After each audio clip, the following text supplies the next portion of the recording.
Musically when you were younger, or were you just a TikTok gal? Did you just come into it TikTok time? I had Vine. I didn't do Musically. I was a Tumblr girly. Same. I was on Tumblr. Did you ever make Vines? I made Vines. I swore every time I made a Vine, I was like, this is the one. This is the one. It never was the one. I'm still employed. I'm forced to be employed in corporate America. Damn. So we don't have to. So we're not talking about IndyCar today. If you guys want to talk about IndyCar, we uploaded a whole episode all about IndyCar on Saturday. And boy, was it juicy and delicious. It's a very good episode, I think. I feel like it's like the definitive rumors and speculation episode of IndyCar. We are actually, people tell us all the time, they go, we are the number one source for IndyCar. They go, if I ever want news straight to the point, no giggles, no goofs, no gaffes, I'm coming to Laps Down, because they just give it to me straight.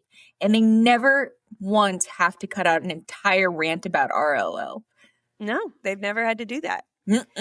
Not once. Not multiple times, definitely. But definitely also not once. Oh, we've done it like, yeah. I think that's like on the do not speak about list. But what we are going to speak about is F1 and NASCAR. And I don't know, it was a very weird weekend. Just being like, okay, so we're really not going to do any more IndyCar? You guys really don't want to do that anymore? Or we just got to watch just F1 and NASCAR? I think it hit me in the face. I was like, we're really doing this, huh? No more of that IndyCar. There's like a perfect little gap in the middle of my day now where I was like, wow, I wish there was a third racing series that I could toss in here. But I did throw on WEC today. It's still on. It's still actively on my TV. It looks like a Ferrari is smoking right now. Like not smoke in the field, but smoking literally.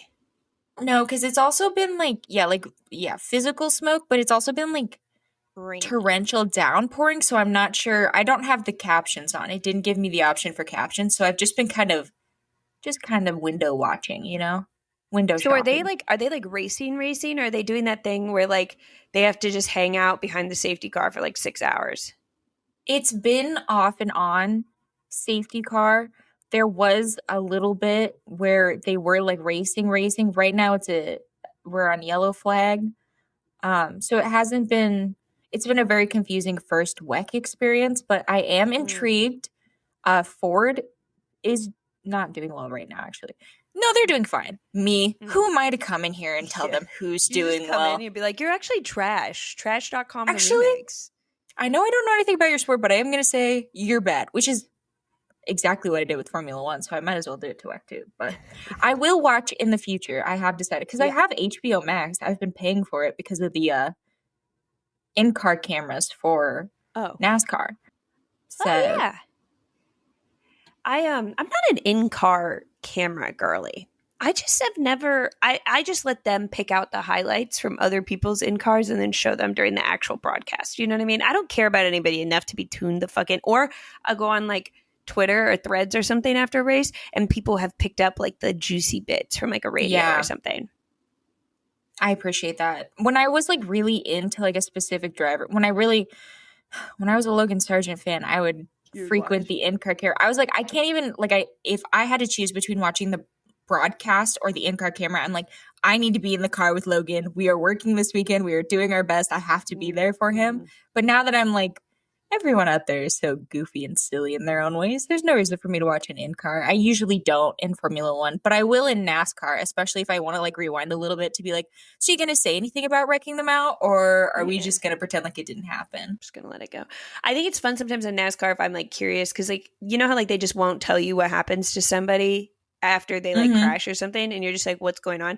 I like to go to their in-car and watch like the mechanics run around and try to fix the car, and then you're like, we're going to the garage, I guess. You just see, it's so funny when you're on an in-car camera in NASCAR and you just see some dude just like pile drive the hood of the car, and I'm like, No, I like it when I'm like, don't tow me, no, please. No, push. I feel like I'm in the passenger seat and I'm part of it, but I don't do it for every race. I just do it for like every once in a while on a special treat sort of Yeah. day. Like, yeah. I like As a to treat. frequent Carson hosts of ours because it's like, shit's going to happen. I got to be there for it. No, he'll be in like P7 and they won't say anything about it. So I'm like, okay, I guess I got to go to his in-car and like see what's popping on P7. Like what's going on? You know what I mean? Because they're not even going to acknowledge he's there. Do you want to talk What a about NASCAR or delight. F1 first? Let's talk about NASCAR because I feel like I have less to say on NASCAR and Yeah. And we're already I in have more the to groove. say about. Well, might as well. This week we were in Gateway. We were in St. Where Louis. does We the were Gateway in name come from? Because it's not called like the track no, is called Worldwide Technology Raceway. it was originally called Gateway. That was the original title apparently, but it is in Madison, Illinois. But you can see it from the track. You can see the arch from the track. The arch made famous by Percy Jackson. You can see it from the track, which I think is fair. Like if we were racing in Paris and they're like, you can see the Eiffel Tower from the track, I'm like, yeah, we can call this the Eiffel Tower. That's totally fine. That makes a lot of sense to me. Yeah. Yeah, they called the race like Visit Illinois some shit, and I'm like, no, you're breaking the fourth wall too much. You know what I mean? You're acknowledging that we're not even in fucking they Missouri. called the race "Come to Brazil." Oh God, no, I was really excited this week because I feel like coming to Gateway is kind of a recent-ish thing. It sounds like for NASCAR. And there wasn't like, it didn't seem like there was like a bunch of people who have done well before, but it seems like the people that have done well were Penske's and specifically Austin Cindric. And I was like, let's fucking go. And then I also was excited because I think this is the first time that they've done it in playoffs, question mark. I don't know. That all sounds right. That all sounds right. I don't know for sure. I liked it because I was like, okay, MJ's has less experience here of what's going down. She hasn't done. I don't even play fantasy, but like if I did, I'd be like, I bet MJ's struggling to figure out what to do. There's not as many races on the Tubi channel about this, so I was like, let's fucking go. The only person that was more excited than me about Gateway was Jeff Gluck because what was his issue this week? He was feeling so silly and goofy. Playoff season Jeff Gluck has been so silly. So silly. He did quite a few things this weekend. He had the first thing was the Daniel Suarez waffle thing that you sent me. Yeah, because Daniel Suarez was in the media room making waffles because he's like sponsored by like a hotel that has like a waffle maker breakfast, which I'm like fucking delightful. Hell yeah. I'm like, dude, those are my favorite hotels. So thank God Daniel Suarez is sponsored by one of them. And he was in the media center making waffles and he joked with Jeff Gluck like, yours is $5 because I'm unemployed. And Jeff like literally stood back, took a picture of him in his little fucking apron, posted that shit on Twitter and been like, Daniel made a joke about how he's poor. And I was like, Jeff, that's crazy. That's crazy. Jeff Gluck is like a chronic live tweeter. Like what would we do? Like would he, if you're around Jeff Gluck, does he talk to you or does he just tweet out every interaction? He's tweeting it for sure. Bless his heart. And then you texted me about the concert. He always kind of says who the like pre-race concerts are going to be. And last night for Xfinity, he's like, oh, Little John's going to do the pre-race Xfinity concert. And I was like, oh, that's sick. That's probably the last I'll hear about it from Jeff Gluck. And then he sends a video of Little John singing Shots. And he's like pitting around. And I'm like, that man's he's in the pit. Like that man has boots on the ground in the crowd listening to Little John sing Shots before the Xfinity race. And that was just a hilarious picture in my mind. I would have died if like the next video was like him on the stage. But it's not even a video. He's just like stepped back a little bit and taking a picture of Lil Jon from behind and just said, got up on stage and then sent tweet. I love him dearly. And then what really did it for me was when you sent me this ominous ass tweet. Hold on. I have to read it word for word because it's like it's so well crafted to like perfectly like encapsulate his vibe. He said, "This is probably a bad idea." I'm like, "This is great. Off to a great start." But I'm going to go towards the back stretch and try to film the fireball explosion, period. Will report back, period. And you just texted me, "Please be safe, Jeff." But I love how he goes, "the fireball explosion." I'm like, right. So if you're ever walking towards the fireball explosion for a better picture, I think we've lost the plot. That. You're like a chronic live tweeter at that point. He did have a follow-up. Wait, let me see if... The video. Play the audio. Yeah, he sent a video of the fireball. If you guys don't know, at Gateway, they just have insane pyrotechnics for... No reason. No reason. They do it in IndyCar too. And like this year in IndyCar, the spotters were like, "Holy shit, we could feel that from our stand. Did you guys feel that?" And then like Kyle Kirkwood, he's like right next to the fireballs, is like, "Yeah, no, I felt that. Yeah, thanks." It's such a dick move because it's so hot and it's like the drivers don't suffer enough in their car. They have to like put like the hottest fucking fireball explosion next to their car right to like start the race. Casual. And it stays hot for a minute, because like I cannot express enough, if you haven't seen it, it's not like fireworks. It's not like what they do after F1. I mean, it's like fire. It's just like giant flames. But Jeff Gluck followed up and said, "RIP my eyebrows, period. That hurt, period. Do not recommend, period." Play the audio into the mic. It's great. I just closed out of it. I think I've ever... What a dork. We love him. Drivers are closer to the fireball than he is. So if he's losing his eyebrows and is in pain, I'm like, so the drivers, like, are they good? Nobody asked him to do that. Like, truly, nobody was like, "Wow, I wonder how, like, what this would be like from the backstretch." Like, nobody asked that. Not a single person. He's like, would go over there and take a picture of it. Better get a video. Please get a video. Gosh, he's so funny. That's Gateway's actually like towards the top of the list of tracks I would like to go to, preferably for IndyCar, but I would take a NASCAR one as well for this exact reason. I genuinely love fire and pyrotechnics and like extra stuff like that. I took a friend to a NASCAR race and they didn't care at all about NASCAR, but they were like blown away by the pre-show stuff that happens. Like they're just like, what is happening? Like the flyovers and the people jumping out with parachutes or like a Gateway like fireball. I think that's great. I think we got to up the ante. I think there should be an award every year for whatever track does the best pre-show, just to like make it competitive. Yeah. Okay, so that was all of like the like pre-show shenanigans. We start the race. Denny Hamlin is on pole. Thank God it wasn't Chase Briscoe. Holy cow. Are we done with that now? Can we be safe from a Chase Briscoe pole? Come on. Like, why is he pole all the time? That's ridiculous. Well, we were safe from it last weekend, thankfully. Not safe from a win, though. So I'm like, okay, let's go. Like, I heard that like pole position is really important here because it actually is like a track position type of race. I'm like, let's fucking go. Denny win incoming.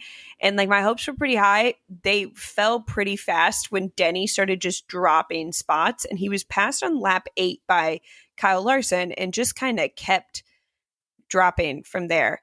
And I was like, what the fuck happened? I was so bummed. And I was like, now I got to watch Kyle Larson win this race. I thought it was all over. I was ready to turn it off by lap 8. That's where I was. I was terrified. But luckily, there's always a hero in the darkest of times to make sure that we can spice things up strategy-wise. I think that's the only reason why he might still be attending these races. Sometimes I think he just keeps it interesting for strategy purposes. And that's Mr. Kyle Busch, who spins on his own accord on lap 27. Do we have a count? Can somebody give me a count of how many times that's happened this year? It has to be an astronomical number. It's like every race. The limit does not exist. Did we ever find out why he spun? He just does that. Kyle spins and they go, "Oh, he just did it again." It's like, oh, okay. Oh, rats. Hate it when that happens. Something else that I felt like we were watching like a rerun of a bunch of other races. I was like, we've seen this before. What's happening? Why are we seeing? It's like deja vu. Because then I see Tyler Reddick stop in Denny Hamlin's box because his like tire is loose and he like gets his tire tightened by another team's pit box. I'm like, is that just something we do now every race in NASCAR? Do you think that they're going to change the rules to prevent that, or do you think they should keep it? I think it's fine. I think it's pretty inconsequential. It's not like, I mean, he got a penalty anyways, so it's like. Oh, he did? Yeah, for stopping outside his box. That would make sense. But it's less than the penalty you would get if your tire falls off. Yeah, well, yeah. That, and they would have a caution and everything. So, yeah, I don't know. I don't see an issue with it. I also think it's interesting to see, like, whose box are you going to stop it? Whose box are you going to stop it? Because they were telling him, they're like, go to the 23, go to the 23. And then he missed the 23. And they're like, go to the 11, go to the 11. I think it's funny watching the like people in that pit stall who do not know that that's what's happening, just see another car pull up and you can like see, I don't know if you saw last week, Joey Logano's pit crew has Brad Keselowski pull up and they literally had to like slap their helmets on. Yeah. Like, oh shit, we gotta go. But it seems like that would be very confusing for me. I don't think I have reflexes fast enough to like think about what was happening and why there was a Tyler Reddick in my box if I'm a Denny Hamlin pit guy. And it has to happen so quick, like the communication from one person to another to get it into that like second pit box to be like, oh, this is what they need. The whole thing, like in my humble opinion, I think it's very impressive when they're able to pull that off so quickly. Yeah. Maybe I need to lighten up. Could you imagine if they did this in other motorsports? I was joking with Celine and Marley for the first part of the race. I was watching with them on Discord. And I was like, could you imagine an IndyCar if like Kyle Kirkwood rolled up to Alex Pillow's pit box and they're like, we have the same manufacturer. Come on, buddy, help me out. They'd be like, get fucked. I don't know. I think we should start doing that in F1. Like if you have an engine sponsor, you can go like all the Mercedes engine providing teams. So like, yeah, let's get a Williams and a McLaren pit box. See what happens. Probably a better pit stop. I don't know. Maybe. Probably. That would be maybe fun. Not this week.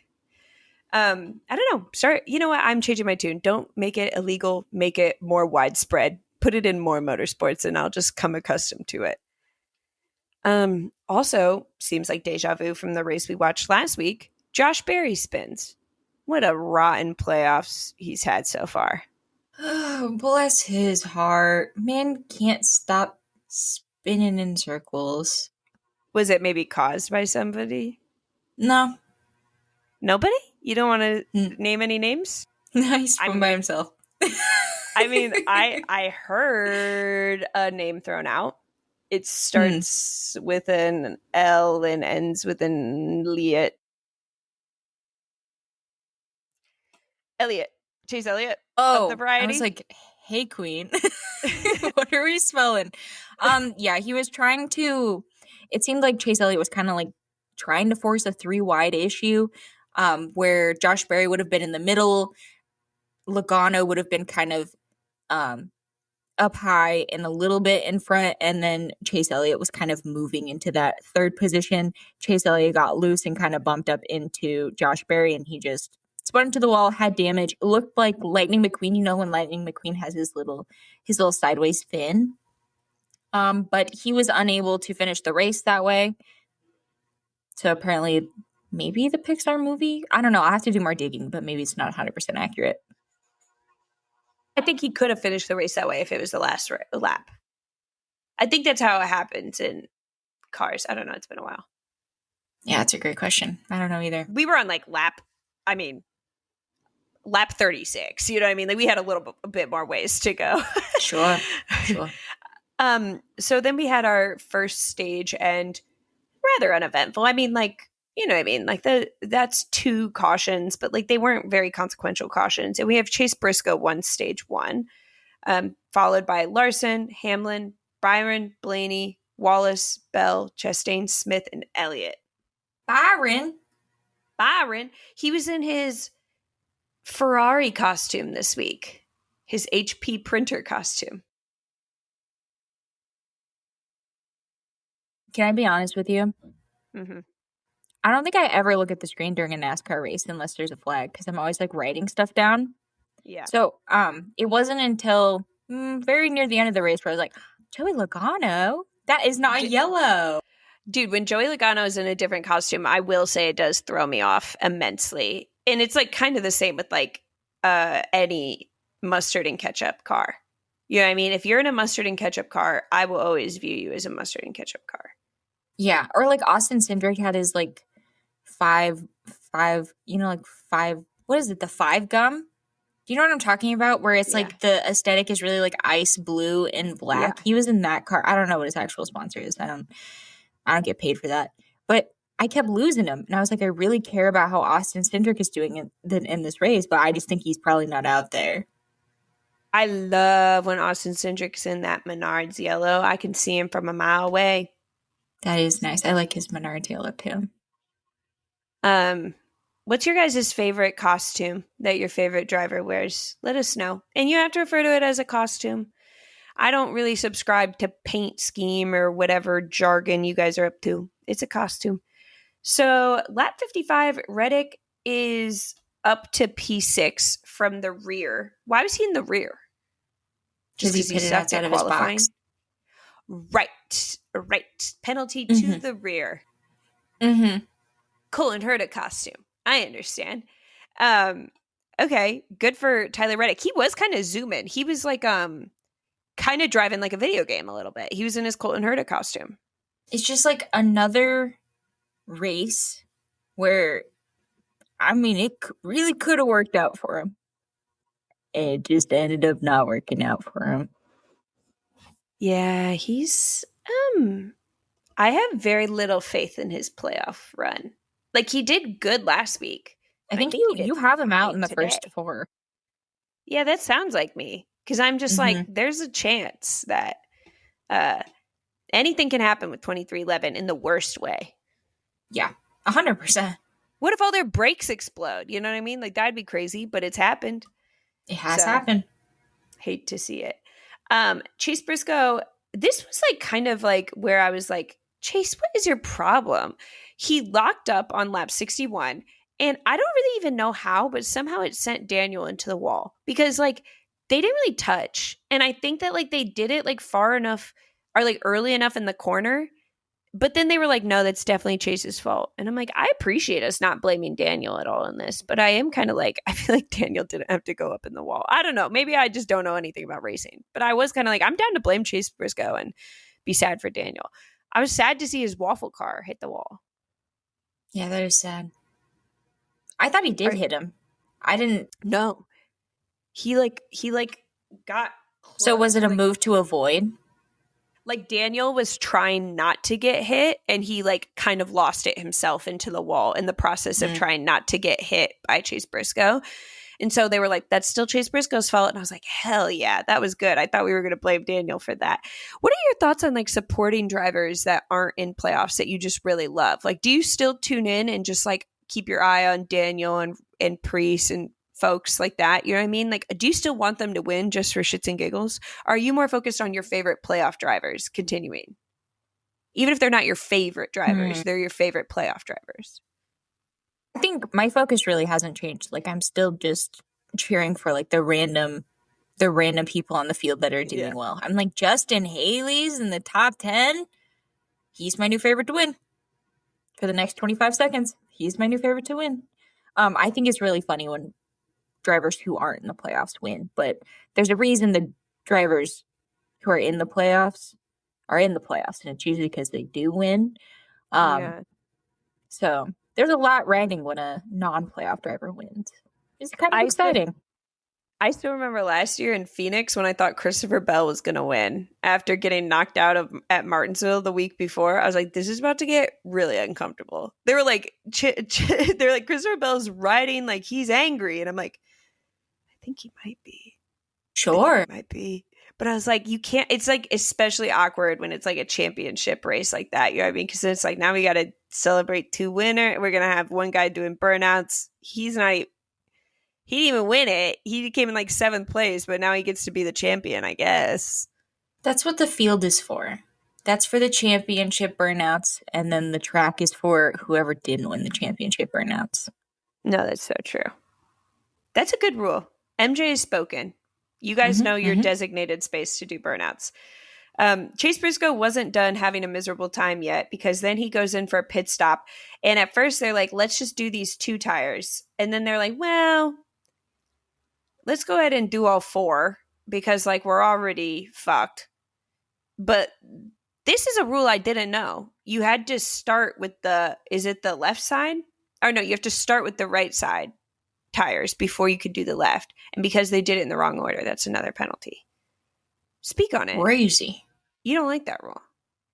No, it makes sense. I just thought it was, I just wanted to give him a little bit of shit. I wanted a little bit of justice for Chase Briscoe. But the reason they do that is so when the car is leaving the pit box, there's not just a bunch of a bunch of pit crew standing on the right side of the car as it's actively trying to leave the box. So it makes sense. It was just literally the first time I've ever been like, oh, this is a thing. This has just never come up before. I've never seen someone change the left side tires and then decide, wow, we've had issues with the wheel gun. Why don't we try to do the right side as well? Fuck it. I mean, honestly, I thought like, okay, his race is already ruined. Why don't you just pull him in the garage just to be safe? You know what I mean? It's like, I'm tired. No shame in retiring. Yeah, just quit while you're ahead. Speaking of caring a lot about drivers that aren't in the playoffs and they're just like kind of randos that you've taken under your wing. Lap 77, Ty Dillon murdered by his brother in cold blood in front of an audience of the world. What are your thoughts? Speak on it. Very Cain and Abel, if I have to be honest. What even happened? Austin Dillon lost it a little bit and he sent Ty Dillon into the wall. Yeah, that was really mean. And it just made me think back to that Bleacher Report racing video that they did where it was Ty Dillon and Austin Dillon and they did like the which brother game and they asked, they're like, which one does your mom love more? And both of them were like, Ty. And so I was just like, I bet she's pissed. I bet Austin's getting a call after this. She doesn't care if he's in the playoffs. Why would he do that? And then he tried to get on the radio, and I'm sorry, I don't have siblings, so maybe I'm not one to speak, but I wasn't fucking buying it because he said it with such a sarcastic tone. He goes, obviously, I would never mean to do that. Like, I'm so sorry to Ty Dillon. And I was like, bitch, get off the radio. I know you're lying. I know you're lying. I know you're lying. Don't lie. Don't lie. Don't try to save face.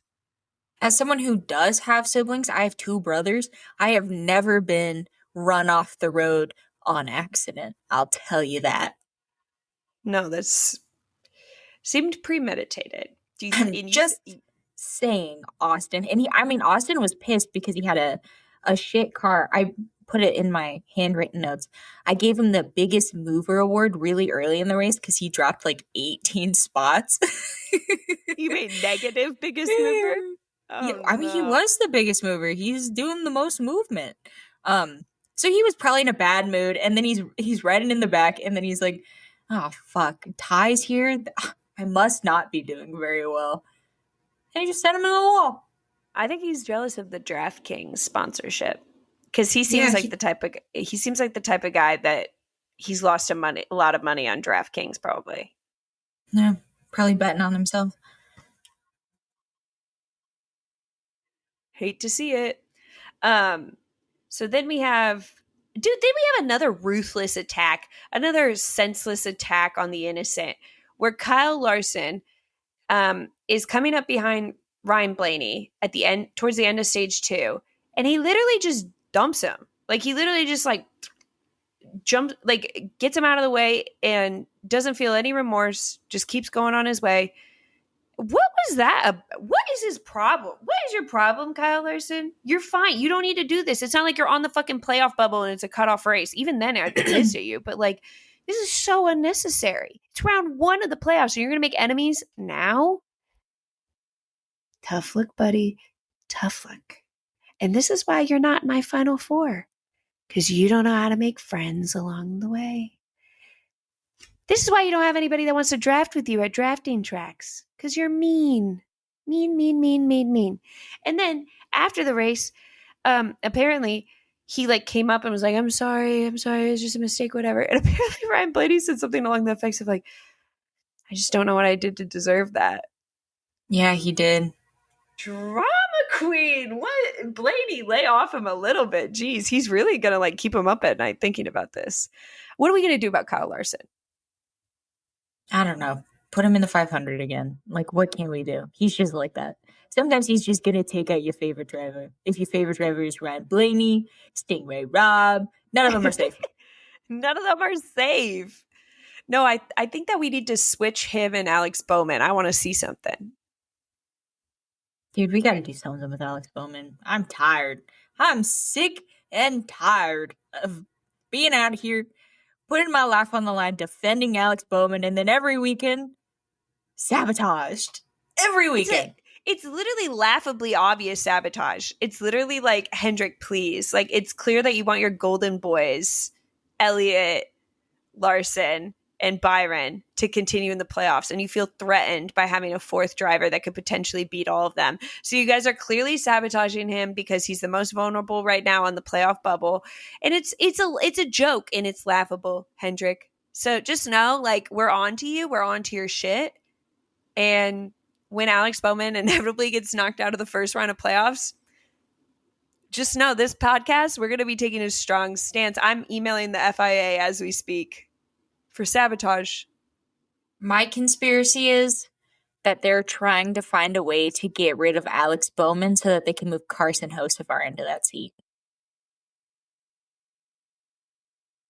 God, no, don't. Why pit two queens against each other when they can join together and maximize their sleigh? Get rid of Kyle Larson and put Carson in that seat, and then we can have Bowman and Hocevar, and we can have fun. We can have fun. That would be fun. Maximize joint sleigh, please, Hendrick. Keep up. Take notes. I don't know what you're not understanding. Oh my God. Also, I will say I love Alex Bowman so much. If Carson were to take that seat, would he get the purple car though? Well, yeah, because I'm not sure Alex Bowman would be taking it anywhere. But then Alex Bowman could maybe have the Spire seat, you know, if we're feeling generous, and maybe he could have the Chili's car. So maybe it all works out in the end. I don't think he can ride the Dente. Well, I love Alex Bowman to bits. I don't think he can ride the Dente. He can barely ride the Ally. Yeah, he seems more like a Delaware Life type of guy. So maybe 100%. We'll give the Dente to Michael McDowell, and then maybe the Gainbridge. Okay, yeah. He totally seems like the Gainbridge type. Yeah. Okay, well, okay. I guess it can happen, but only on our terms. So yeah, horrible pit stop for Alex Bowman. His playoffs are going almost as bad as Barry's. Everybody's having a horrible time. Everybody hates to see it. But Bubba Wallace wins stage 2. Pew, pew, pew, pew, pew, pew, pew, pew, pew, in his McDonald's costume. Let's go.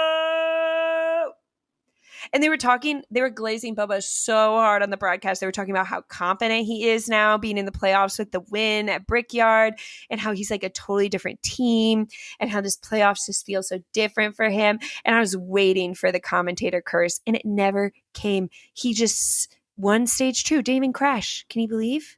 I mean, he totally fucked up the restart immediately after. I was going to say, it definitely did come, just maybe not in that moment. Not immediate. And I didn't care. He'd already gotten the stage win, so I was fine. But yeah, he maybe missed a gear or something in the restart. Whatever, who cares? No one was mean to Kyle Larson when he did it, so we can't be mean to Bubba Wallace when he does it. Although it sounded like Bubba Wallace had like a more long-term, more serious issue where Kyle Larson just had a lack of talent. Ran out, fresh out. No, it sounds like kind of similar to what happened to in the Xfinity race. I think it was Sheldon Creed. He like tried to do a restart and like go into a gear, and there was nothing there. And I was like, I don't really know how. When they were explaining it, I was like, dude, I'm just now thinking. I just knew this, but I'm remembering now. I don't remember how engines work, so that doesn't really mean much to me. But sorry that happened to you, and like just put it in a different gear, probably, right? Like if you knock on the door, nobody's home, go to a different one. What difference? Go to a different door. What difference does it make? What's really the difference between like gear 1 versus like gear higher number? Nothing. It's basically the same. So if anybody ever wants to take us on like a tour and like show us like how engines work or something, I think that might be beneficial. I need to see one. I need to see what we're talking about here because the Lego guy on TikTok. Have you ever really like driven a stick shift before? No. Okay, you can come visit me. Do you know? I'll teach you how it works. I can't drive a stick shift, but I understand how it works. I could probably do it. I just don't think I'd be good at it. I would stall a lot. Oh my God, are you gonna passenger princess me? Oh, wow. What a switch in the podcast dynamics. No, I like this. This is fun. I want to learn how to drive stick shift. No, they have that NASCAR experience thing that you can do where like you can go and drive it. And I realize I can't really do it because I don't really know how to actually drive a stick shift. And it turns out if you don't know how to do that, like the experience is obviously not really worth it because they spend half the time teaching you how to fucking do that. Teaching you how to drive stick shift. Just look up a YouTube video. You'll figure it out. How hard can it be? Me and my Nissan Altima. Okay. Time to learn how to drive stick shift. Let's go. No, I definitely wish I would have learned, but whatever. So the brake marker debacle was just silly and goofy. It seemed like this is very unserious. And then they were talking, they're like, does anybody even use these brake markers? Can we just stop with them? Like, who cares? But like, what was happening they have like numbers to tell them when they're like getting closer to the turn or something so that they know when to brake. And one of them fell off. Did more than one fall off or just one? I think earlier one had gotten loose and they fixed it. And then this one, I think they also tried to fix is what Tyler Reddick was giving him grief about over the radio, where he's like, didn't we just spend an entire caution trying to fix that? And it flies off in the first second on the restart. So it just flew off. It simply just flew off and became an issue. Yeah. I think they should have just been like, sorry, you don't get these anymore. If these were helpful to you and you're driving, grow up. Just get rid of it. Figure it out. Was it the side? Maybe it was the side over by the ginormous fireball. Maybe it got melted off. Maybe that's what happened. On lap 157, what a king. I miss you so much, SVG. And I miss those road courses. He did spin a little bit on accident. He was like kind of doing okay too. He was in like 17th or something. And they were like, he's worked so hard to get there. Can the oval gods have no mercy on his sweet, sweet, sweet road course specialist soul? Like, let him have just this little moment. I felt really bad. And he is like kind of, we'll talk about it later, but the cutoff line is looming in his horizon, potentially. I thought he was going to get here and he was just going to like have been like sandbagging the whole time and he knew how to do ovals. Well, he was running pretty well in the first part of the race. Like he was in the, I think, top 11, I think is the closest he got to the top 10. That didn't last as long as it would need to be valuable. I hate this. And then we have Ty Dillon, who something in his brakes explodes. I don't know. We've already established I don't know how cars work. There was a fire. In his brake explode. And they're like, this is crazy because it's going to leave like tiny pieces of sharp shit everywhere. And we're not going to know for sure if we got all of it because they're just such tiny little pieces. But we'll try to get all of it. Just know, like if one of your favorite drivers, his tire explodes, it's probably because of this. And I was like, no, first it's Ty Dillon. And then second, it's like there's a looming threat that my fave is going to lose a tire to this. I was like, this is the worst case fucking scenario. Are you sure we can't just sweep it and see if we can get it all? They're like, no, we tried. There's just no guarantees. And then Bowman and SVG get penalties for speeding in the pits. Have you not suffered enough, MJ? Have you not suffered enough? Apparently not. Because today's a full moon. I think that's why this is all happening. It's also Grandparents' Day, according to my my veterans calendar. In case, happy grandparents! Happy Grandparents' Day. Maybe your grandparents wished for this to happen. That's really messed up. Although there is one that I could suspect of doing that. They were like, my one wish for Grandparents' Day SVG and Bowman sent to rear, speeding in pits. Take that, MJ. Got him. And then nothing happens for a while. They keep trying to tell me that Chase Elliott's going to win the race. They keep trying to convince me Chase Elliott's going to win the race. And I'm like, I don't know, guys. It looks like Denny Hamlin has like a 2-second lead. They're like, no, it's going to be Chase Elliott. I'm like, can you show Denny Hamlin? Maybe. I think he might be winning. They're like, not a chance. It's definitely going to be Chase Elliott. And I'm like, he's in fourth. He's in fourth with 5 laps to go. I don't think it's going to happen for him. And what do you know? It's Denny Hamlin that wins. No tricks. No, oh my God, we got to get the burn bar out. Is he going to run out of fuel or not? It was just a straight up Denny win. And he does a I'm starting to feel like I don't know what's a good burnout versus a bad burnout. Denny's burnout, though, just seemed like an extra burnout. I don't know if it was good or bad. It just seemed like a lot. He does it until like he always says he's like, I'm gonna do it till the rubber gives out. He's like, I'm gonna do it till I literally cannot continue doing the burnout. And I respect that, because I think if you're gonna do a burnout, you gotta go all in. You gotta. I didn't even see the burnouts at the one NASCAR race I went to because it was Austin Dillon. And I was like, I could sit in the parking lot for 2 hours, or we can leave and I can get out of here early. But I do feel like someday I would like to see it. Can you like smell the rubber, do you think? Do you think you get like all this shit all over you? I felt dirty when I left the NASCAR race because I was like, ooh, there's like just like, this is like stuff in the air. I don't know.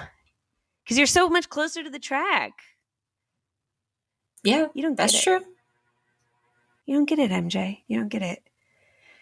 I just felt like I was one with the NASCAR track. I felt like I was on track, literally. Just covered in whatever car stuff, oil, rubber. Sorry? Carbon fiber, vinyl. There was brake dust on me, I swear. Sunoco fuel. No, my eyes did get like really itchy and shit though. I did kind of, and my friend, she was like, my eyes are like, my contacts are like fucked. I mean, they're tossing stuff up into the air and it just sits there. Just for your eyeballs to absorb. If I went to a burnout, it's like when my eyeballs absorb Denny's tires. I don't want them to do that. But he did. I was very scared. I thought he was gonna say, "I beat your favorite driver," or he's gonna do the daddy thing again. He didn't do that. He just said, "You can either get on the bandwagon or get run over by it." I don't think he's got it anymore. I think he just needs to like. Honestly, I feel like he shouldn't do a catchphrase at all. Like, leave them guessing. Like, just go up there and be like, "Thanks for a good night and peace out," and then like let them all boo. No, I disagree. Can we come up with some? Oh, go ahead. I think he should do the catchphrases, because that's like the whole thing is he's like, no, I'm egging them on to boo. He's like, when they boo, it's because I'm getting them to do it. It's a power move. I think we should help him out because I think he's going to win a lot more in these playoffs because he just seems like a small, spiteful man who's running on a lot of hate right now, which I find interesting and I enjoy. Do you think that maybe we could like put together, like we could like send over to Denny's team, like some potential catchphrases? Because I can't handle the cringe ones. It's really hard for me because I'm trying to root for you, Denny, but that's like cringe. I like the cringe ones. I think if he had good ones, I'd be like, someone else wrote that for you. But when he says these cringe ones, I was like, that's from Denny. That's straight from Denny's heart. Denny's 45-year-old man heart. Straight from the heart. I was like, is there a Denny bandwagon? I don't think there's a Denny bandwagon. Dude, we are canonically on the Denny Hamlin bandwagon. Us? No. Yes. Girl, we got into the sport midway through like the fucking playoffs last year. We're like, you know who I really like? Denny Hamlin, because after a win, he said this dumb cringe thing. And we were like, no, yeah, we're hopping on that bandwagon. We're on the 2025. I'm an OG fan. You're an OJ fan? No, Topical. Not the murderer. The OG. No, the juice. Oh. Yeah. You've been watching him for 30 years, 25 years. Something along those lines, probably. Yeah. Ballpark. Give or take. So Denny wins. He's won a lot. He's won, I think this is his fifth of the year, which is exciting. I'm hopeful that it's not his last in playoffs. I like watching him win over a lot of other drivers. So when Denny wants to pull away with a 2-second lead, I'm going to let him. You know what I mean? Obviously, there's other people I think need the win more, but I'm like, whatever. I'll take it. Speaking of people that need the win more, what does our playoff situation look like? So as of right now, we've had 2 winners. We had Denny Hamlin, obviously won today, and then teammate Chase Briscoe, who won in Darlington. So those 2 are automatic advances into the second round. And then right behind them, we have Kyle Larson, who's up, what do they say? 60 points into the good. He's 60 points into the good. Right behind him, we have Bubba Wallace, 50 points. Ryan Blaney, who is 42 points. William Byron, who is 39 points. Tyler Reddick, who is 37 points. Christopher Bell, who is 32 points. Chase Elliott, who is 28. Joey Logano, 21. And I feel like these ones in the 20s, like Chase Elliott and Downer, kind of in the danger zone. Yeah. Joey Logano plus 21, Ross Chastain plus 19, Austin Cindric plus 11, and then the people who are below the cutoff. I'm trying to get the terminology that Stevie says. Austin Dillon is 11 below. Shane Van Gisbergen is 15 below. Alex Bowman is 35 below. And Josh Berry is 45 below. So the cutoff right now is Dillon, SVG, Bowman, and Berry. Headed into next weekend, we are headed to Bristol. Bristol, as you know, incredibly boring race every time I've watched it, lovingly. It's just like, I think this is the race I've watched the most of, just because of when we got into. Like Kyle Larson just led all, 1,000 laps that I've seen them race there. So if you guys are betting people, maybe look to Hendrick. I don't know what to tell you. And then they're going to get like a fuck ass sword and they're going to rub it in our face. And I'm like, you don't deserve the sword. There's so many people that are way cooler than you that would look way cooler with that sword. And then Kyle Larson will probably give the sword to his kid. The kid will threaten Denny Hamlin with the sword. We all have to watch and just allow it to happen. I'm just kidding. I'm just fucking with you guys. But like, I do think that it's a pretty boring race. Which, like, I think is interesting because I think that people that really, like, grew up with NASCAR really like NASCAR. They, like, do the whole, like, it's Bristol, baby. Like, yeah, we love Bristol. And I'm like, what do you guys like about it specifically? Please tell me. Do you guys just like Hendrick? It was a good race. I know because I've watched the NASCAR TV channel. Okay. I think this car, it's just like you can't pass the leader for anything kind of situation. So maybe if, like, Denny Hamlin or even, I wouldn't be surprised if Chase Briscoe qualifies pretty well there. Maybe one of them can hold him back. I don't know. I'm like slightly hopeful, but I am just realistically being like, this may just be a Kyle Larson win, and we kind of have to watch these back markers that are fighting for a playoff spot in the next round instead of being like, I wonder who's gonna win. Yeah. Or maybe like we could see maybe a Chase Elliott with a sword. You would like that. I would like that. If we have to deal with like who might be good here, who might we be rocking with other than Kyle Larson, who might be good here, and then we could pick who we want it to be good for. I actually don't know who's good here. All I know is I know Hamlin's good here, and I know Logano is good here. Not Logano, Larson. I don't think Logano is very good at Bristol, which that also might be kind of interesting because he's in the danger zone. Do you think he's going to start getting elbows out and kind of crazy? Maybe. I wouldn't be surprised. I do have him out in the first 4, so I'm just kind of hoping someone else gets their elbows out. I want to see some elbows out from Austin Cindric. Do your big one. Get out here. Make some enemies. Do your big one. Do something. Please do something. I think SVG will be like happy if he just I think he's I don't think the expectation it's SVG's a rookie, guys. You can't expect him to go much farther than round 1. He's a rookie. You see, like you wouldn't expect that of Riley Herbst or any other rookie that comes into NASCAR. So he gave it a good go. I hope he just goes out there and has fun. I say that and like hopefully like the reverse jinx, like he wins and then we get SVG with a rugby ball and a sword. And he like cuts the rugby ball like fucking ninja fruit. Oh, yeah. That would be sick. I don't know. if that's gonna happen. Imagine Kyle Larson cuts Shane Van Gisbergen's rugby ball like Fruit Ninja, and we're just like, what? Now, why did you do that? That's an act of war. That's an act of war. Why are you bullying him? What do you get from that? They posted, we could talk about fan favorite if you want in a second. They posted SVG's like PR gal on YouTube, like what her day in the life looks like. And I literally was like, these are such random problems I have to deal with. She's like, okay, so like it's a road course, so we got to blow up like 5 rugby balls because he might have to kick one of them. And then what we're also going to have to do is make sure he has matching shoes with his race suit. And then she's like, did you look at your schedule at all? And SVG's like, no, I didn't. And she's like, right. Okay. So I thought you might say that. Who would you want to like be like a PR person for? Mm-mm. That's not even like at a certain point when she's saying things, I was like, you're just kind of being their mom. Like, I think I would be really bad at that because I'd be like, you're a grown-ass man. Figure it out. Some of it, though, to be fair, I was kind of like, that would be kind of hard. Like, she was like, I have to make sure we have all 8 hats for him to wear on the podium. And I'm like, okay, like that gets to be a lot.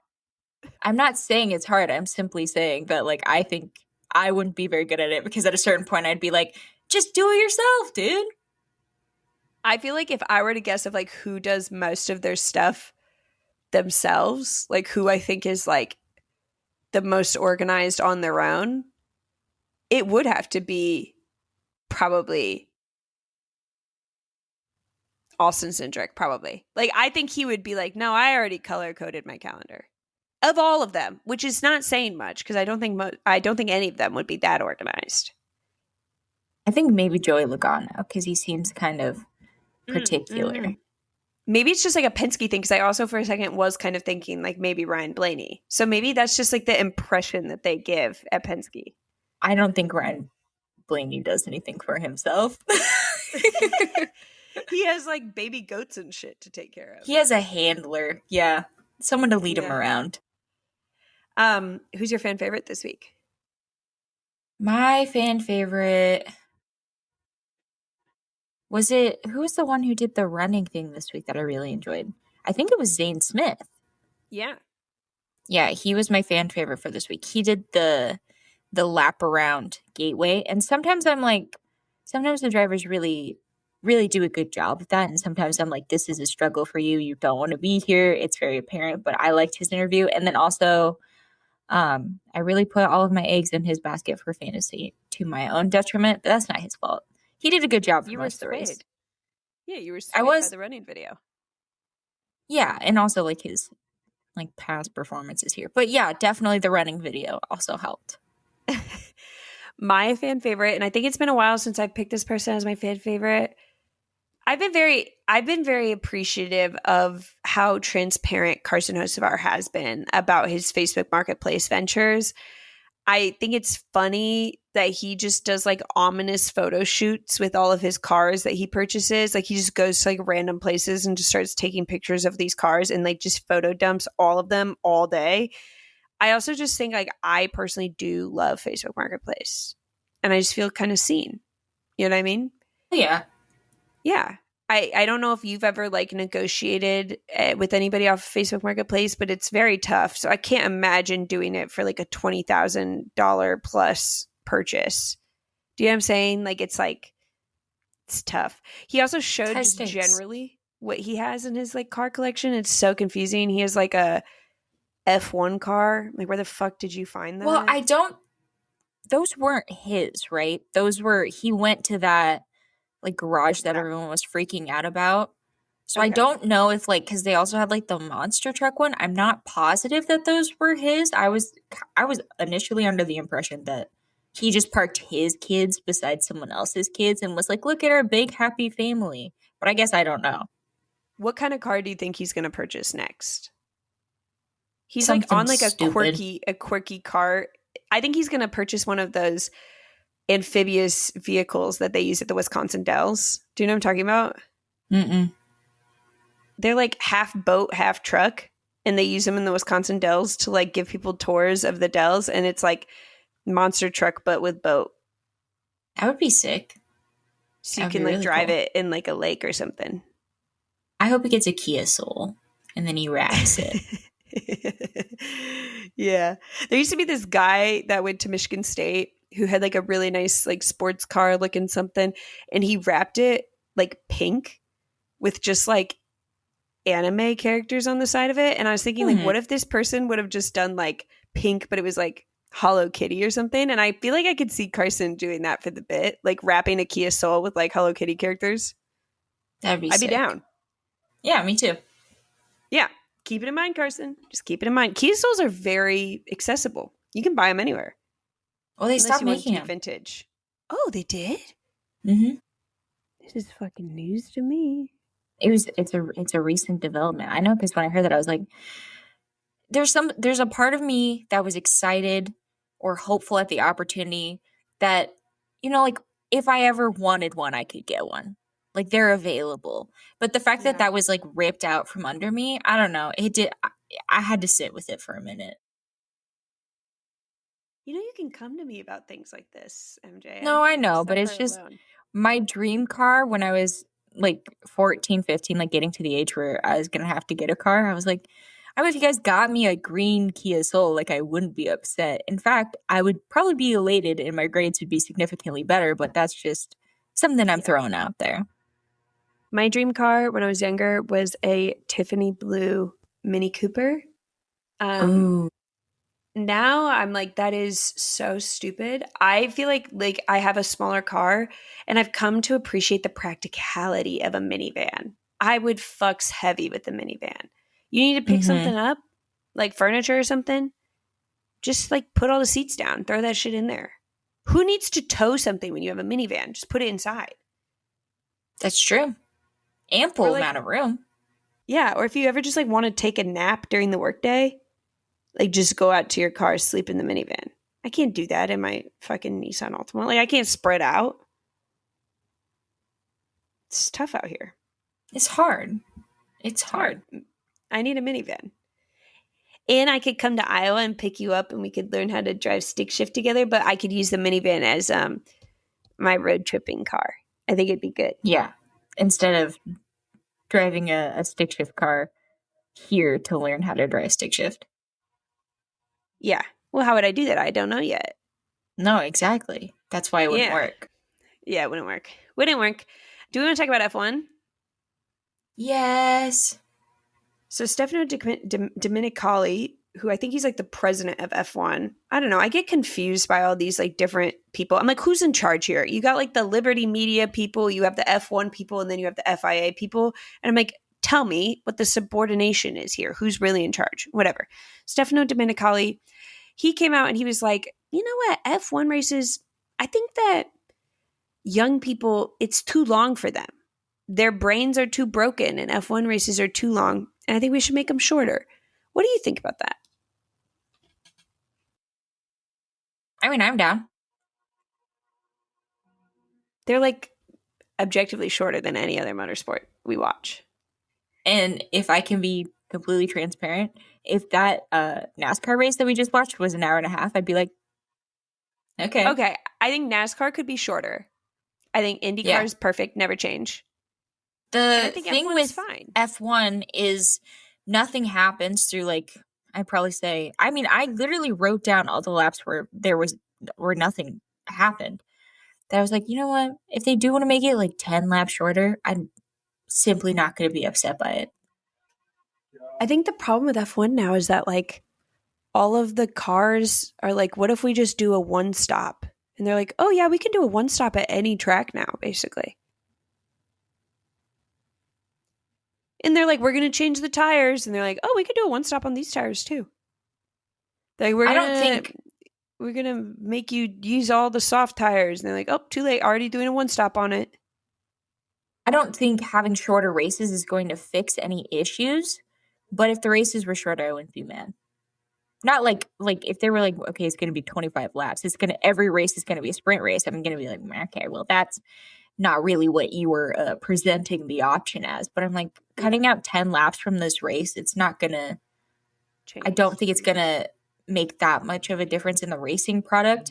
I don't think it's going to fix the issue that they're having where, younger generations aren't tuning into the race. I think that issue comes from the fact that they have to pay for a separate streaming service to be able to watch Formula One, or if they have ESPN, they have to watch Sky Sports, which is incredibly unappealing. But it really doesn't sound like they're trying to fix those issues. They're just trying to find a different non-issue and then change that. But if you're gonna break it down 5-10 laps, okay, sick.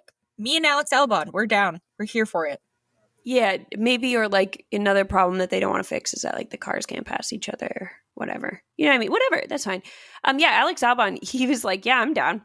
And they're like, well, they threatened to do reverse grid. And he went, yeah, I'd be down for that too. Yeah, no, that's good. Yeah, okay. And they're like, you sure you're not mad about it? And he's like, no, I think it's a great idea. I think it's good. I feel like if they just put Subway Surfers next to the race as it was going on, though, like I think everybody would be able to watch the whole race. I think, you know what pisses me off about the races?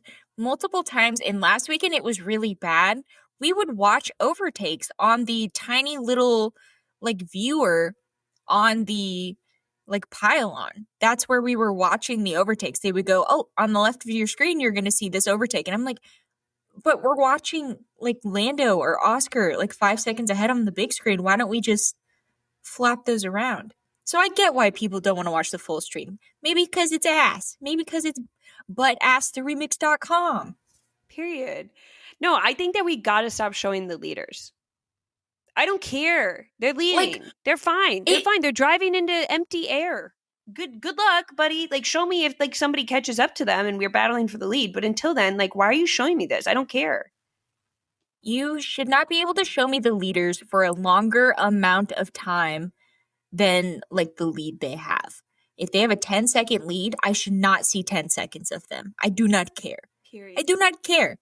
You're not telling me anything. Like, I don't know. It's just these are fixable issues, and you don't even have to piss anybody off with them. While we're talking about TV direction, another example of like, stop showing me the leaders. I don't care. Show me what's like happening. Is during qualifying, they show Lando. He puts in the provisional pole lap and he goes to the top.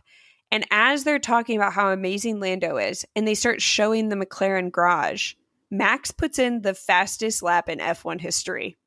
They didn't show me any of that. They didn't show me any of Max Verstappen putting in the fastest lap of F1 history. You just see at the bottom, like his time's looking, hey guys, his time is looking pretty good. Do you think we can cut to that? Oh, no, let's cut to some fucking 14-year-old boys in the McLaren garage clapping.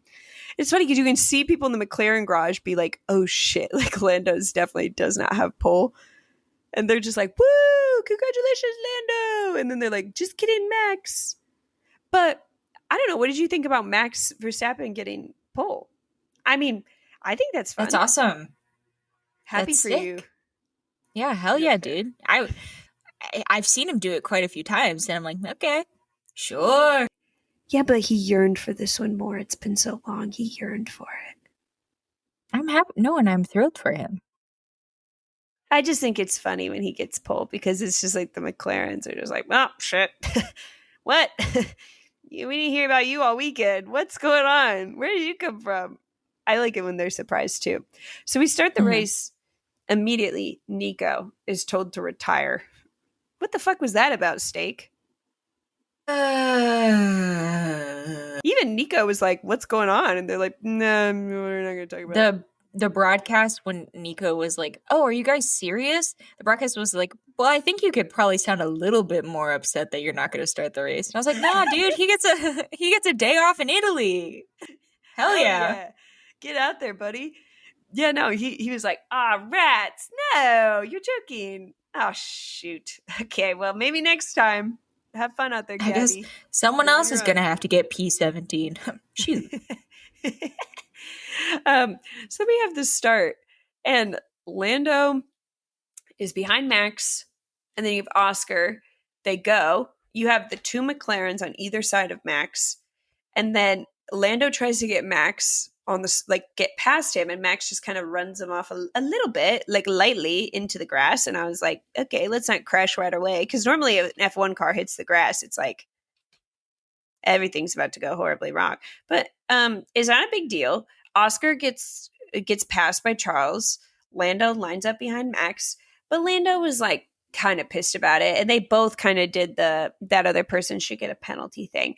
Do you like the complaining on the radio of F1? At first, when I first started watching F1, I thought it was funny. I thought like, aw, like it's so funny that they like tattle on each other, and I feel like you had the same thing. But then it's like they don't have their heart in it anymore. Yeah, I mean, because you could get a penalty for anything in F1 now. They don't even know what's a penalty and what isn't, because the rules are so vague and weird and not properly distributed. So they're like, can I see if that's a penalty? And they're like, sure, get on it. What do you think? Complain. I don't really mind it. I think, but I'm so desensitized because it's in every single motorsport. It's like someone's going to get on the radio and complain. It's like, that's fork found in kitchen. Somebody's got to do it. I also know that if they don't do that, there's not even a chance of them getting a penalty in their favor. So I'm like, oh, he's just working. He's working right now. Yeah, he's trying something. He's just going to see what happens. So like Oscar is passed by Charles. He gets the spot back. And I will say, I know I'm an Oscar fan and I try to play it cool. I do.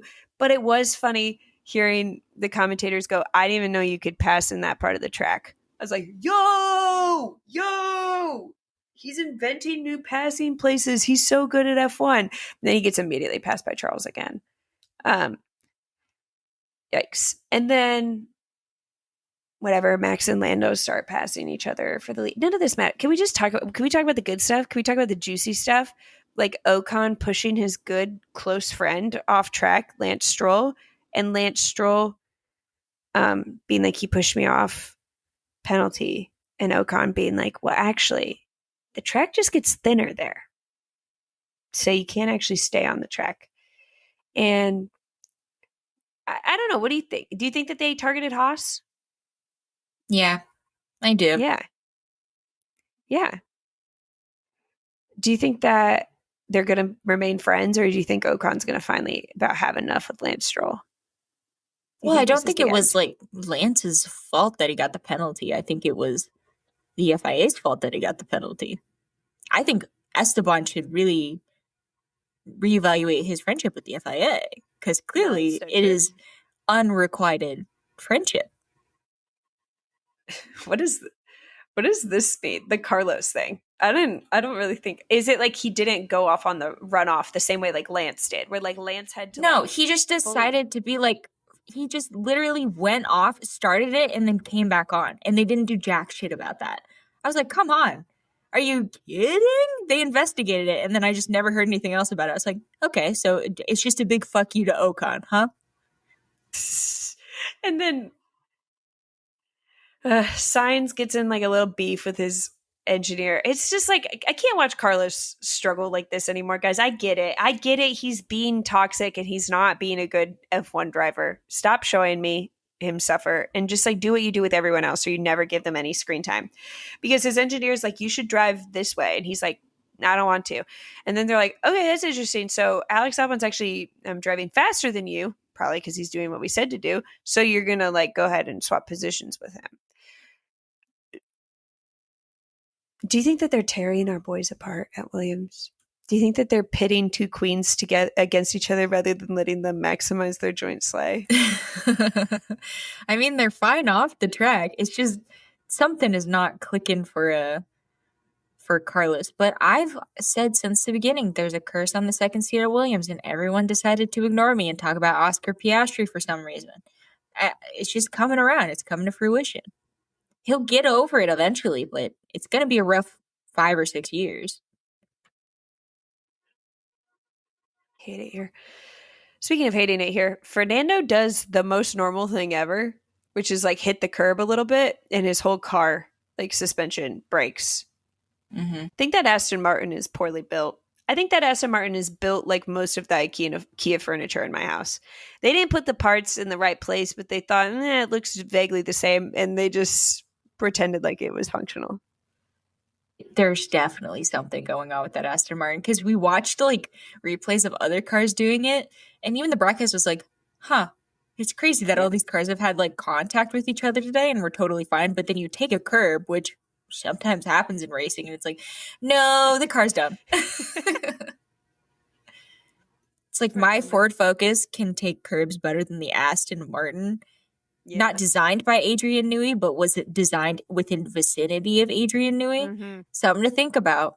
Get Ford back in Formula One. That's what I'm saying. Ford Focus is specifically mint green, in case anyone's wondering what I drive.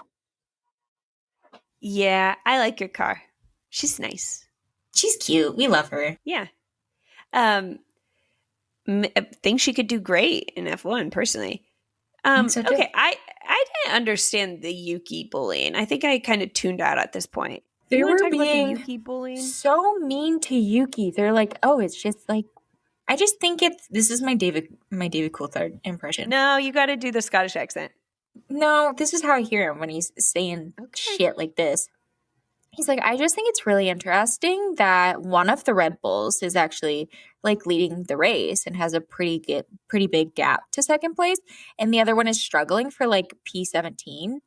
And then he's like, well, maybe it's because of the contact he had with Liam Lawson earlier. And then we get a little glimpse from Yuki's radio, and they're having him like switch gears and stuff and like trying to find other things that work, because clearly the car's like going kaput. And they never took back what they said. I'm like, no, dude, that car is struggling. Like, the difference between the two cars is one of them is fine and the other one is having issues. Don't pretend. Don't try to do this thing that you did with Checo to him. We've seen behind the curtain. We've seen The Wizard of Oz. It's just Christian Horner in green face paint. It's like, we have to give him a little bit of grace, especially like I watched the race with you, DC. I saw the contact. I was angry. Yeah. No, I agree. I think it's important. Until proven otherwise, I will assume that one Red Bull car is mostly functional and the other one is as unfunctional as a car could possibly be while still being considered able to race. Mm-hmm. That's how I operate. So if I see Yuki in last place, I go, I'm going to mind my business. I'm tired of looking like I got egg on my face because I come on this podcast and I say some shit about Checo or Liam or whoever the fuck else. And it's like, yeah, no, of course that shit was not going to work. Duh. We find out years later that they didn't give them any upgrade parts because they were saving them all for Max. Then I'm like, you made me look like an idiot. Charles gets on the radio and starts getting mad about his strategy. Yeah. When are they going to just let the Ferrari boys choose their own strategy? Clearly, they always have like they clearly are not on the same email chain. They never think that the strategy they have is the good one. It always like shocks me hearing the radios between, it's specifically Charles. I don't think it's as bad with Lewis. It is still pretty bad. But it's like, oh, like nobody trusts each other. Like neither of you think that the other person can do their job efficiently or effectively. Maybe that's where the issue starts to blossom. And we could cut that off there. But I don't know. What do I know? I'm just playing backseat psychiatrist. They never did the ropes course that we suggested at the beginning of the season. Guys, I promise it'll help. I promise. You guys can go to the Wisconsin Dells. When you go to COTA, you can go to the Wisconsin Dells. They're right next to each other. They're right next to each other. Get on one of those little aqueduct cars that I'm talking about. Carson has one in his garage probably. And just like he's around through your issues. Yeah. Max is still just like leading the race. Good for him. Living in his own little world. And then this is where we get to a scary part. This is a scary part here. Because they go, there's been contact. And then they show Sainz and Behrman. Two people I never want to see have contact. And even worse, it's like clearly Carlos's fault. Dude, it is so clearly Carlos's fault. I'm losing my mind. I love Carlos. I love Williams, but like crashing out, and he just left no space for Ollie. He literally raced as if like you could see Ollie next to him. He goes in front of him, and it's like clearly if there was a spotter, they would be saying not clear, not clear, not clear. If he was using his eyeballs and looking in the mirror, they would be saying to him, not clear, not clear. He leaves no space for Ollie, runs him off, and then you know what they do? Andrea, you know what these buck-ass FIA bitches do? Do you know what they do, Andrea? They give. That it's you ranting about the FIA, not me, because normally it's me, and I'm just I'm losing my mind. they're targeting everyone I know and love, and I'm not even the one who ever comes at them. I'm like, yeah, fuck ass FIA. That's what the F stands for, is fuck ass. I don't know what the I stands for. They give Oliver Behrman what? Fuck ass international assholes. Got him. Yeah. Get fucking roasted. Fuck ass FIA. I want a clean one. I don't want to say fuck ass. 1 second. The FIA decides to give Oliver Behrman, sweet little baby child, nice, lovely, innocent, didn't do anything wrong, teeny tiny, and he's in a Haas, and he was just racing. He was just doing his job. They give him a 10-second penalty. I lost my goddamn mind. And then I watched this race, like 2 hours, like it had concluded, and I was probably, maybe like an hour after, and everyone was like, ooh, something big happens. I thought it was this shit. I was like, no, you're right. I am fuming about this. That drives me nuts that happened. Something else happened. But still, I was like, Oliver and Esteban, and 2 penalties that I simply do not think they deserved. Oh, God. Anyways. Did you see that sweet Oliver Behrman is 2 points away from getting a race back? I do think that there's a curse on that seat. Kevin Magnussen was like, it wasn't me, it was the car. And then nobody believed him. And then now it's Holly. He posts like an Instagram photo. I don't know how in the Midwest you were, but you remember those like little Bible cards where it would be like flip-flops and then it would be like bare feet next to it, and it would be like, he's always walking with you. But like the flip-flops are Oliver Behrman and the bare feet isn't Jesus. It's Kevin Magnussen. It's Kevin Magnussen. He's always walking with you, Ollie. It's fucked. Brave. Pisses me off. Anti-American. Dude, they're so anti-American. Colton, we're sending Colton Herta over there. To be fair, Colton isn't American. No, that's fair. He's not this big, teeny tiny, and also a child. No, he's an adult. I think he'll be fine. Battles. I'm just getting really stressed out. I want to make this a home for all of my little American boys. You know, my 3 Americans, obviously, Esteban Ocon, Oliver Behrman, and then Colton Herta, my 3 Americans. And I want them to feel safe and welcomed. And it's clear that the fuck-ass FIA, fuck-ass international assholes. The FIA doesn't want that for them, and it pisses me off. It's a hostile environment. Don't go over there. Wait, I came up with a better one. It's fuck-ass idiot assholes. Fuck-ass idiot assholes. I don't want to bring nationality into it. It's not international. Oh, true. It's fuck-ass idiot assholes. What do you guys think? Let me know if you like it. Yeah, no, you want to make this house a home. I understand. Do you want the house tour? But it's just me walking him around. I already told you that song is about. You can't sing that. No, because I did it with my little focus friend guy too. It's only an innuendo if I'm smart enough to understand it, and I wasn't, so that's on her. Period. And I'm her audience. I'm literally her target demographic. Whatever. You know, me and MJ like to do this thing because we've always like talked about how we want to interview more drivers and like we like want to like improve our interview skills. And so we do like exposure therapy where we watch other people do horrible interviews and we like try to be like lessons learned. Oh, no. So there's that horrible interview. That's a horrible interview from this week where Oliver Behrman and Gabby Bortoletto are being interviewed by somebody. And the interviewer just goes, "You guys date normal girls, not models. Why?" And they're like, "That's not nice. That's not nice. Why'd you say that?"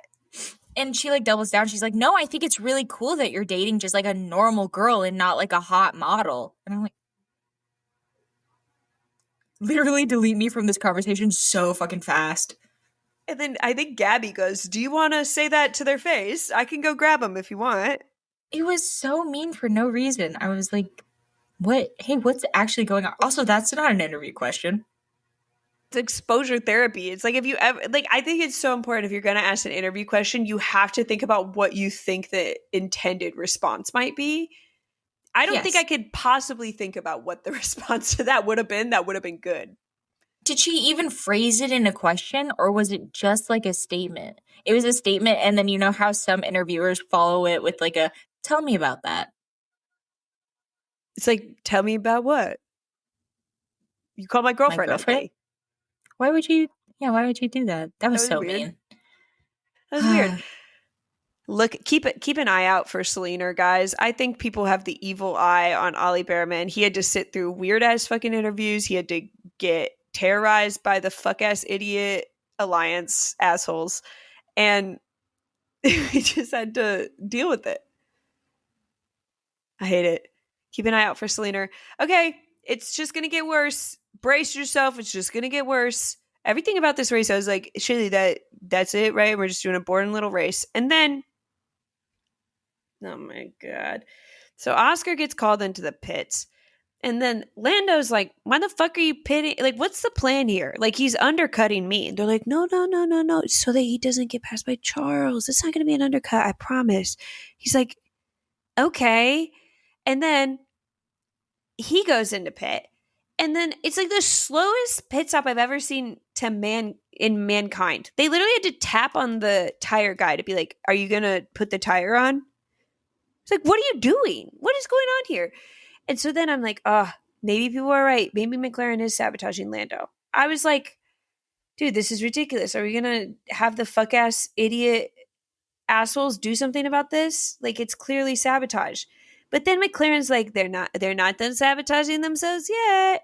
Because obviously Oscar passes Lando when he's coming out of the pits because Lando's pit stop was like 8 million seconds long.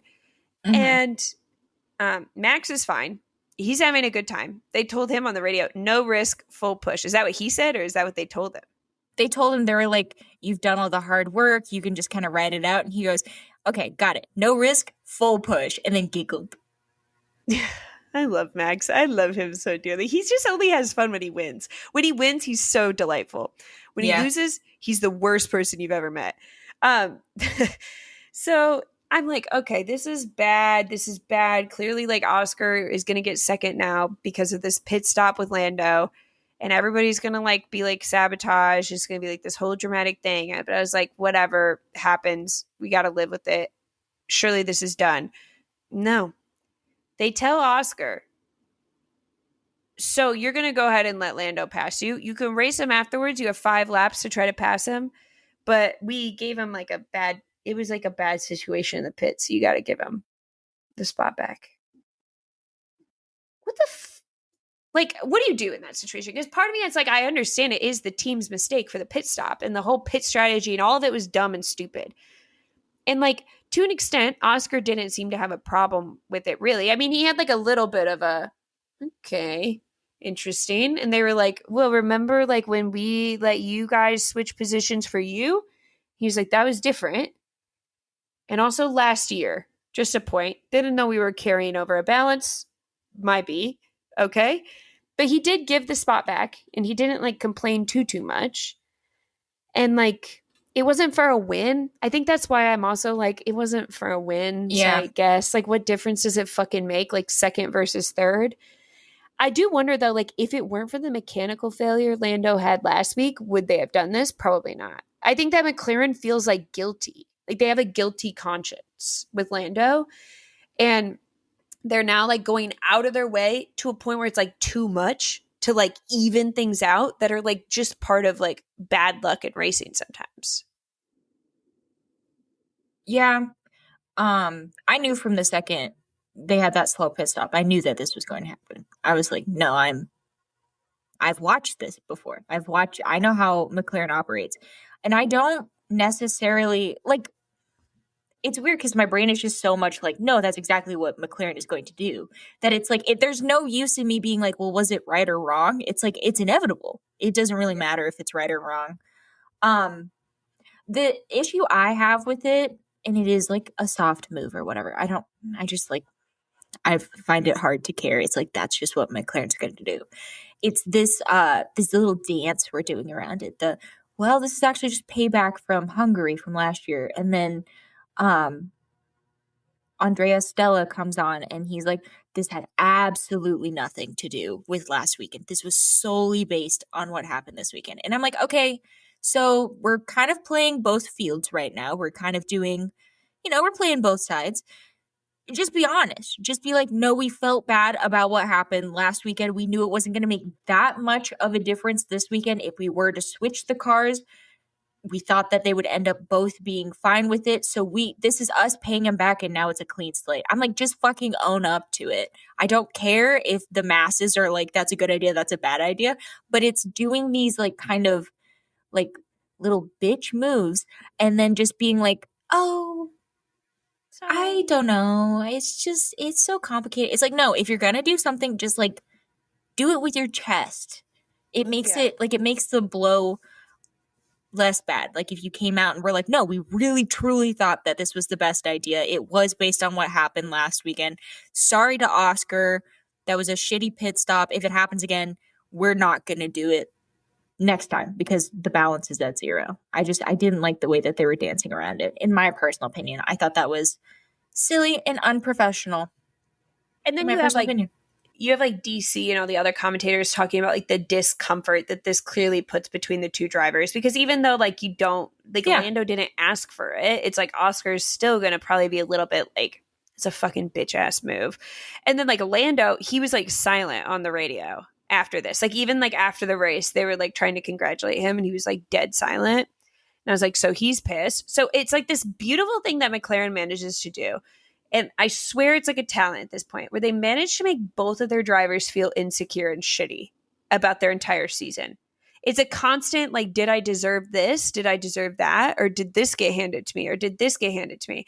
And somehow we're going to end up at the end with a champion who's going to somehow feel like shit about themselves. Because this is just going to continue for the rest of the season, probably. Just dumb shit like this, because that's just how McLaren operates, like you said. And it just leads to the whole thing being just like this is so dumb. Like this makes me feel like I can't earn my own podium or something. Do you know what I'm saying? It's like both of them just end up feeling like shit about themselves. It's crazy how McLaren does that. For someone who is so obsessed with Lando, as Zach Brown is, he should know that if there's one thing Lando is going to do is when he's on the back foot, I don't know, maybe say one race he had a power unit issue and it died and he DNF'd, and then maybe the race right after he, I don't know, has like a really bad pit stop and ends up getting third instead of second. If there's one thing he is good at is being like, I've had a lot of shit luck, but I'm going to come out and win it. He's very good at fighting from the back and not very good at fighting from the front. So I think this is one of those situations is like, I think you had an opportunity to light a fire under Lando's ass. And I think it would have helped Lando because this is the kind of stuff he needs. Like us being like, you're doing a really good job, starting from P1. I hope like you can finish in P1. It just doesn't work. So I think there's just a multitude of reasons that maybe this wasn't the best idea. I see why they did it. I get why they did it. I knew they were going to do it. But it's like, stand up for yourselves and be like, we are a multi-bajillion-dollar Formula One team who is tasked with making decisions for the bajillion-dollar Formula One team every single weekend. This is the decision we made, and we can't undo it, so we're going to stand on it. And then also, remember that Lando does really well fighting from the back. He's a better underdog than he is. He would have probably passed Oscar. Yes. Because he was fighting like from the back and he was like pissed. Well, yeah, and he was on fresher tires. He was a faster car. He would have, yeah. It's like trust your drivers a little bit more. I don't want to talk about McLaren anymore. I want to be mad about the Haas thing, but then I get on social media and everyone's bitching about McLaren. You don't understand how isolating that is, Zach. As an American, don't you care about the injustices going on in Formula One in the fuck-ass IA room? Why and you want us to talk about you? Why don't you step in and do something and get Cole and Herta a super license if you care so much about your country? None of your drivers are even American. They're all British. Even Oscar, all British. Even Alex Dunn, every single one of them. No, I'm just kidding. He's like a pick-me for British people. It makes me sick. Makes me sick to my stomach. Zach Oscar, Brown, you're never going to be British. No. You're never going to be. And just the same way I was never going to be British, even though I would wear the Union Jack flag and hope that I would get kidnapped by One Direction. It was just never going to happen for me either. But that's something that I figured out when I was like 13.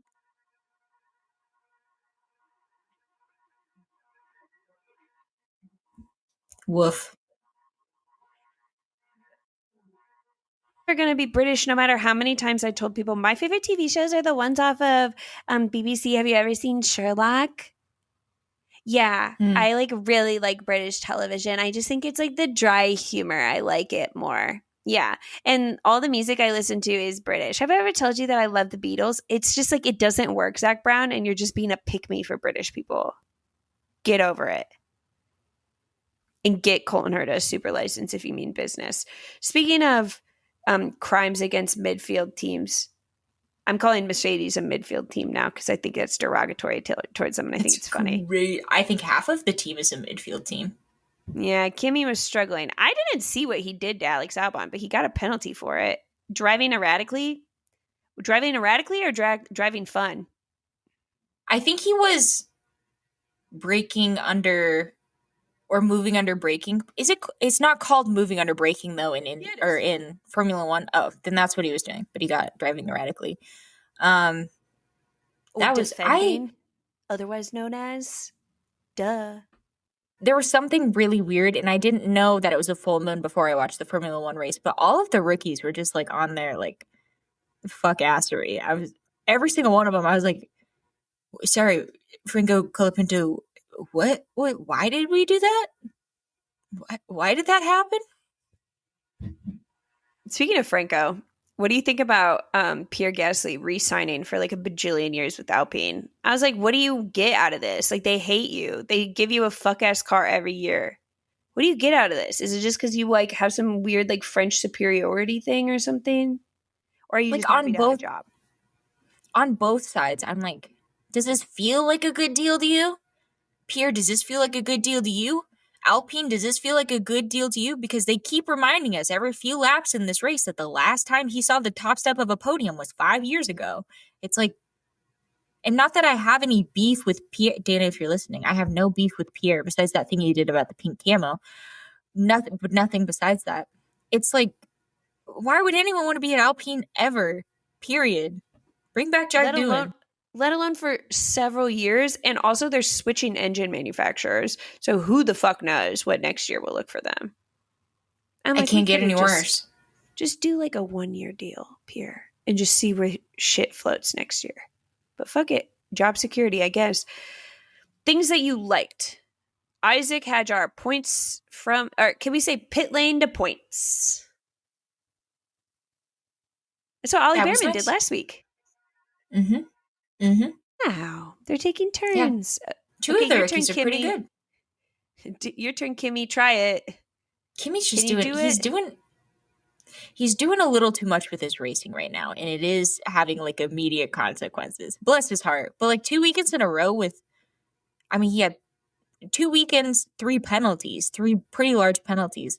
But he'll have a week off, so maybe that'll kind of help his situation.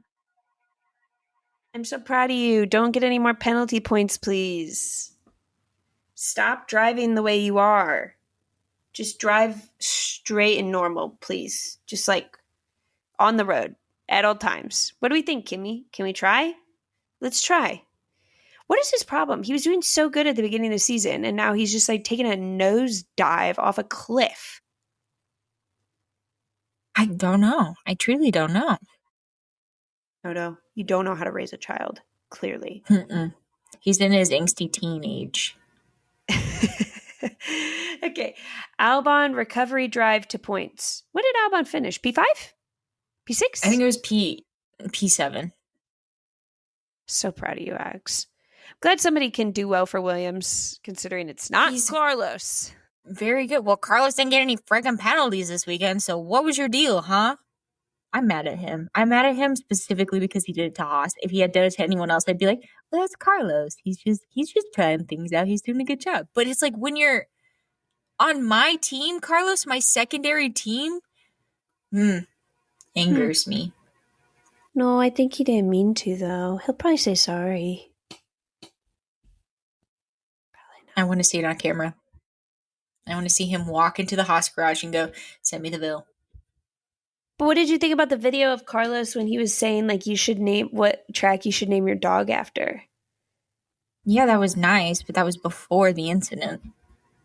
That was before the crime. That was fair. Before, yeah. Things you don't like to see. Fuck ass idiot agency canonically hates Haas. Mm-hmm. What are they? It makes me upset. When do you think they'll let off Haas? What is it going to take when for there's them to like?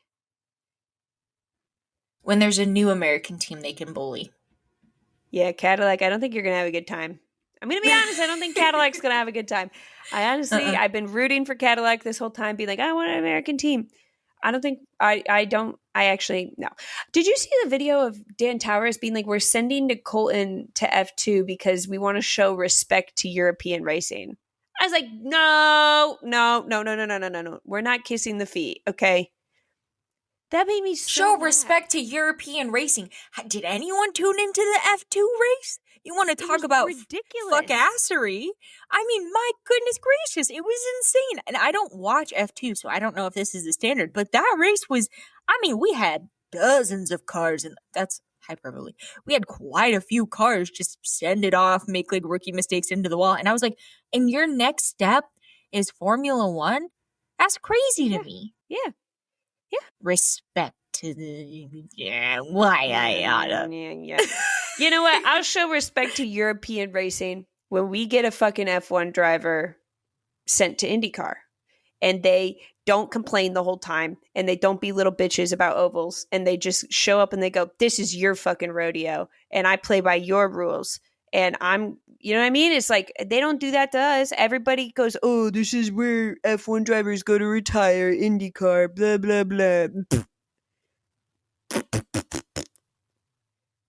That's what I think about that. Dan Towers. No, now I'm mad. Lewis Hamilton could have done so well if it weren't for the penalty. He got a 5-second penalty for dumb stuff. If it weren't for the baby. Or 5 place. Yeah. He had a 5-place penalty from last weekend because it was like a double yellow during the formation lap and he sped. Is that not the point? Is this not the pinnacle of motorsport? Is the point of it not to go fast? Do you not want him to go fast? Are you afraid of what happens if he does go fast? Because you're penalizing him for doing his job of going fast? I thought this is racing. How is he supposed to race the car in front of him if they're not allowed to go fast? How is he supposed to pass? How is he supposed to pass under safety car if he doesn't speed up and get right behind them? And that should be allowed too. He stayed in line. He didn't ever go in front of the person in front of him in the formation lap. So he went a little fast. Maybe he was downhill. We don't know. I haven't seen the documentation for this. Well, I think that's all we have for our episode this week, unless you have any other injustices you think we should speak up and speak out about. This coming week, we have Just Bristol. Just Bristol and the Bend. And Supercars. And very excited about that. We're a Tuesday podcast now, so you're probably listening to this on a Tuesday. Hope you liked it. But we also have an episode all about IndyCar that we've already posted. So if you didn't watch that, it's actually quite good. You should probably check that out. And that'll probably be the last we'll talk about IndyCar for like weeks and weeks and weeks. I mean, there's some pieces that still need to fall into place, but I don't foresee them happening anytime soon. So I think I just say that and then maybe like it'll speed things along. Yeah, you think that they're going to catch it? Like you're trying to make them feel like they're going to catch us off guard. Yeah, they like that. They like to feel like they're catching us off guard. So be sure to check that out. And thank you guys so much for listening. I hope you guys liked it. Maybe leave 5-star review if you did. And we'll catch you on the flip side. Bye. Goodbye.